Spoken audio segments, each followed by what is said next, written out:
All right, number 3, the way this one is set up, it would be very easy to solve this by using the elimination method. So in class, I showed you guys how to do elimination, which I'm going to show you that here. And I'm also going to do the graphing because we're asked to graph it. We have to graph it because we have to plot it on that graph. So I'm just going to show you really quickly. X plus y equals 6. Then we have x minus y equals 0. So the way this problem is set up, okay, we already have the same number in front of x and y. And if you look at the y value, we got opposite signs. That's what you want in order to be able to do elimination. At that point, you would add up these two equations. So x plus x would give you 2x. Positive y minus y would get eliminated. And then 6 and 0 would give you 6. And then you would divide by 2.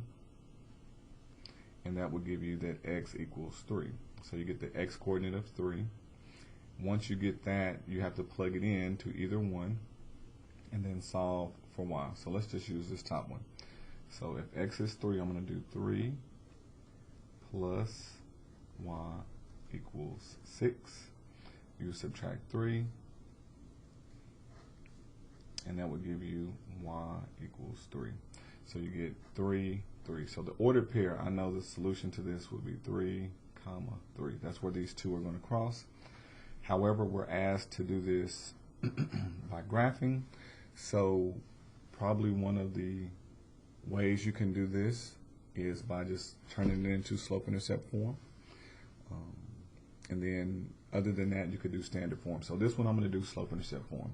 So I'm going to take x plus y equals 6, and I'm going to get y by itself. So I have to subtract x,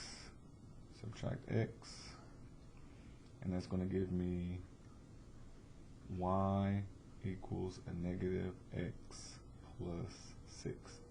So this is one equation in slope-intercept form. And then the other equation, x minus y equals 0. So we normally put y on the left, but it doesn't matter. I can rearrange this however I want to. If I add y, that would help y not be positive. So I'm going to add y because there's nothing over here.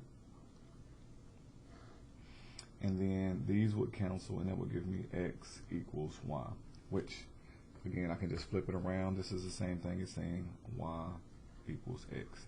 So this saves you one step. Otherwise, if you subtract x, you would get negative y equals negative x, and then you got to divide by negative 1. So this is about the same.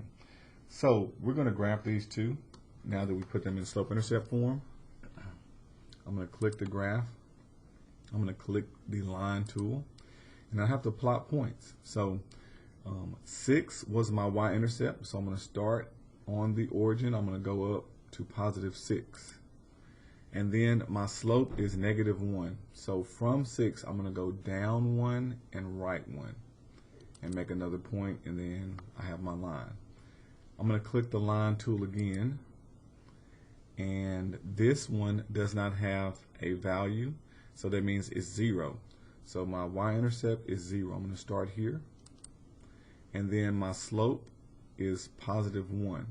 So that means I'm going to start here. I'm going to go up 1 and right 1. You always have 1 over a fraction. So you look at your slope as a fraction. So this being negative 1, you would just put it over 1 if there's no number on the bottom. This number here being positive 1, you would just still put it over 1. So if you have a whole number, it's over 1. If you have a fraction, you use the fraction that you're given. So now that I have these, let's look and see where they cross. If I go from the origin, I go over 1, 2, this is 3. And if I go up 1, 2, 3, which that's what we got when we did the elimination method. So if you're just looking for the solution, you can do it with elimination. However, they want us to graph it here.